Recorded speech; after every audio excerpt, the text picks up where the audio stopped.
Good morning students. मैं फिर से आ गई आपको फिर से व्याकरण के समझाने के लिए, और इस बार लेके आई हूँ व्यंजन व्रज। क्या है? व्यंजन व्रज।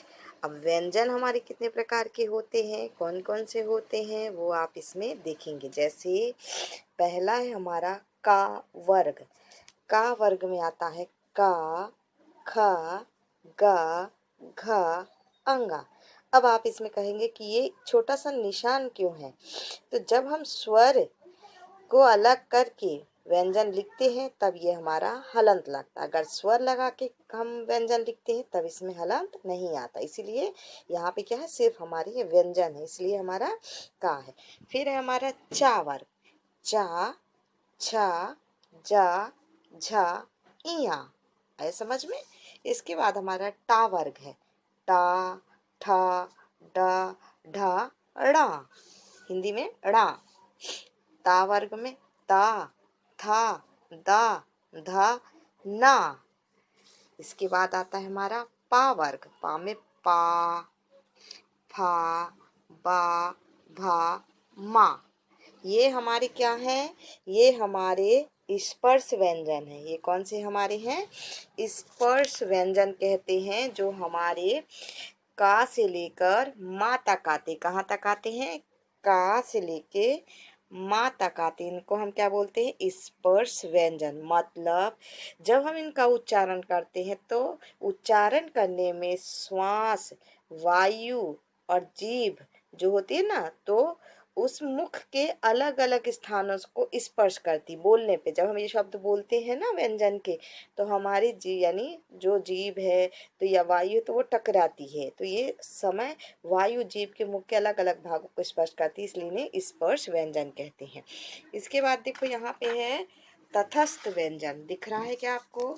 तटस्थ व्यंजन में हमारे या, रा, ला और वा आते हैं। कौन कौन से आते हैं? या, रा, ला, वा। ये व्यंजनों के उच्चारण में समय जीभ जो हमारी है, जीभ वो मुख के किसी भाग को पूरी तरह स्पर्श नहीं करती।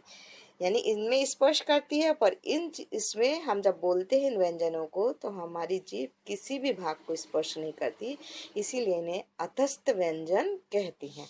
इसके बाद हमारा है ऊष्म व्यंजन। ऊष्म में आता है शा, वा, शा और हा। इसमें भी चार आते हैं। तो इन व्यंजनों के उच्चारण के समय वायु मुख में, जैसे हम बोलते हैं तो जब हम बोलते हैं तो हमारी जो बाहर वायु निकलती है, आवाज यानी सांस निकलती है, तो वो क्या होती है? एक ऊष्मा उत्पन्न करती है। ऊष्मा मतलब ऊर्जा टाइप की, गर्म हवा टाइप की, तो इसलिए उसको ऊष्म व्यंजन कहते हैं। इसके बाद हमारा लास्ट में आता है एक संयुक्त व्यंजन। लास्ट में आता ना छत्रा गया हमारा, तो उनको क्या बोलते हैं? संयुक्त व्यंजन, क्योंकि ये हमारे का, वो छ, त्र, ज्ञ और श्रा, ये दो व्यंजनों से मिलकर हमारा एक नया व्यंजन तैयार होता है। जैसे छा है हमारा, वो हमारा वो तैयार होता है का और शा से। किससे बनता है? ये जो का है ना हमारा, ये का और हमारा शा षटकोण वाला, उससे मिला के हमारा क्या बनता है? ये छा, छतरी का बनता है। इसके बाद त्रा, त्रा बनता है हमारा ता, ता और रा से। ता और रा व्यंजनों को मिलकर हमारा क्या बनता है? त्रा शब्द बनता है। इसी तरह ज्ञा शब्द बनता है हमारा जा। जा, ये देखिए मैं दिखा रही, जा प्लस इया, इन दो शब्दों से मिलके हमारा क्या बनता है? ज्ञा बनता है शब्द। इसी तरह हमारा श्रा बनता है शा और रा से।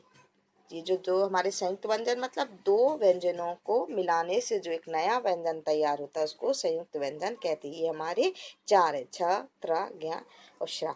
इसी तरह हमारे ये देखिए आप, यहाँ पे एक मैंने चार्ट बनाया है।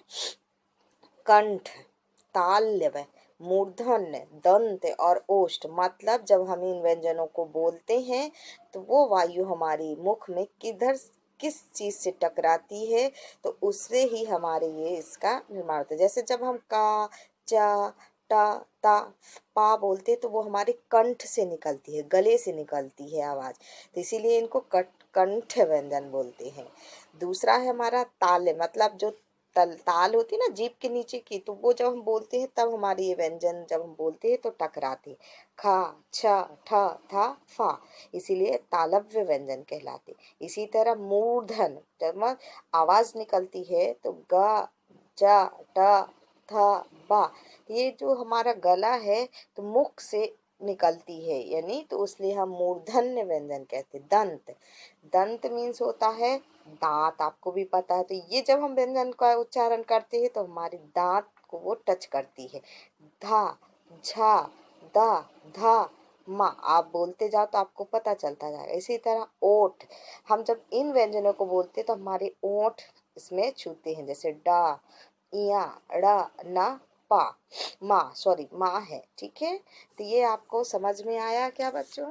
देखिए मैंने बनाया है, इसी तरह आप वृक्ष की जगह कुछ और भी ले सकते हैं, घर भी ले सकते हैं। तो ये आपको समझ में आया? अगर समझ में आया तो आप मेरी इस वीडियो को लाइक कीजिए, शेयर कीजिए और सब्सक्राइब कीजिए। Thank you.